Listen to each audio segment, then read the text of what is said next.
जय श्रीमन नारायण। इस वीडियो में हम बात करेंगे अनंत चतुर्दशी के बारे में। अनंत चतुर्दशी, जिस दिन को गणेश विसर्जन के दिन के रूप में भी जाना जाता है, इस वर्ष अनंत चतुर्दशी 9 सितंबर को मनाया जाएगा। भले ही अनंत चतुर्दशी को लोग गणेश विसर्जन के नाम से जानते हो, परंतु दोनों नाम अलग अलग भगवान की पूजा को संबोधित करते हैं। कहते हैं हरि अनंत, हरि कथा अनंता।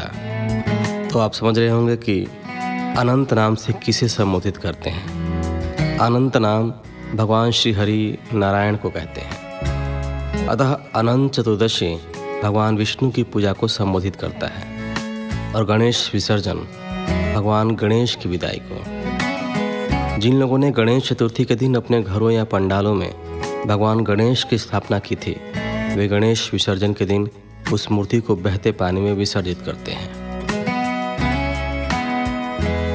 चतुर्दशी चंद्र पखवाड़े का 14वां दिन है। सामान्य तौर पर अनंत चतुर्दशी गणेश चतुर्थी के 10 दिन बाद आती है। इस पर्व से केवल हिंदुओं की ही आस्था नहीं जुड़ी है, अपितु जैन संप्रदाय के लिए भी यह बड़ा पर्व है।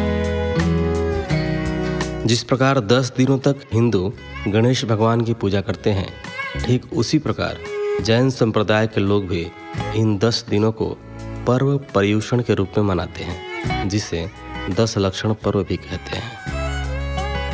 इस दौरान जैन धर्मावलंबी व्रत रखते हैं और सख्त नियमों का पालन करते हैं। जिस दिन हिंदू अनंत चतुर्दशी मनाते हैं, ठीक उसी दिन जैन धर्म में 10 लक्षण पर्व का अंतिम दिन होता है।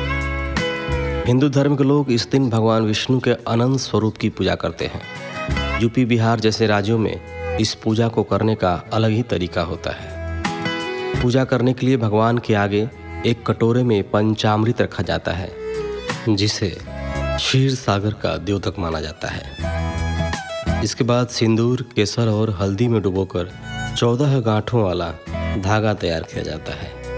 इस धागे को एक खीरे में बांधकर पंचामृत के चारों तरफ 5 बार घुमाया जाता है। यह प्रक्रिया अपने आसपास से नकारात्मकता दूर करने के लिए की जाती है।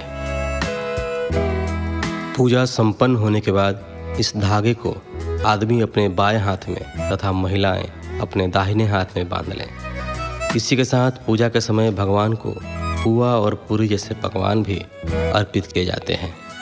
इसके लिए भगवान के आगे एक लकड़ी के फट्टे पर 14 जगह तिलक लगाया जाता है। फिर उसी पर 14 पुआ और पूरी अर्पित की जाती है।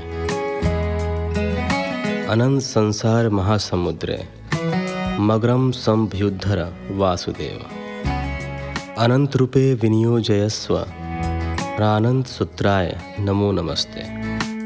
पूजा के दौरान इस मंत्र का जाप भी आप कर सकते हैं। यह भी जाना जाता है कि इस दिन उपवास के साथ कोई भी व्यक्ति विष्णु सहस्त्रनाम स्तोत्र का पाठ करता है तो उसके सभी मनोकामनाएं पूर्ण होती हैं। जो लोग इस दिन व्रत रखेंगे, वे एक बात का विशेष ध्यान रखें कि इस दिन फलाहार करना होगा और नमक युक्त भोजन का त्याग करना होगा।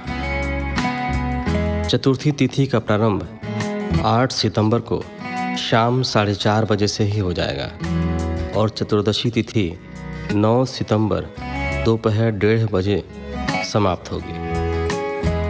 पूजा करने का मुहूर्त 9 सितंबर को प्रातः 6:30 बजे से दोपहर 1:30 बजे तक रहेगा। भगवान का आशीर्वाद प्राप्त करने के साथ साथ यह दिन किसी भी शुभ कार्य को संपन्न करने के लिए भी शुभ माना जाता है। इस बार अनंत चतुर्दशी के दिन रवि योग और सुकर्मा योग बन रहे हैं। रवि योग सुबह 6:03 से 11:35 तक है। वहीं सुकर्मा योग सूर्योदय से लेकर शाम 6:12 तक है। इस दिन पूर्णिमा तिथि शाम 6:07 से शुरू हो रही है। तो अभी के लिए बस इतना ही। मिलते हैं आपसे अगली वीडियो के साथ। आप सभी को अनंत चतुर्दशी तथा गणेश विसर्जन की ढेरों शुभकामनाएं।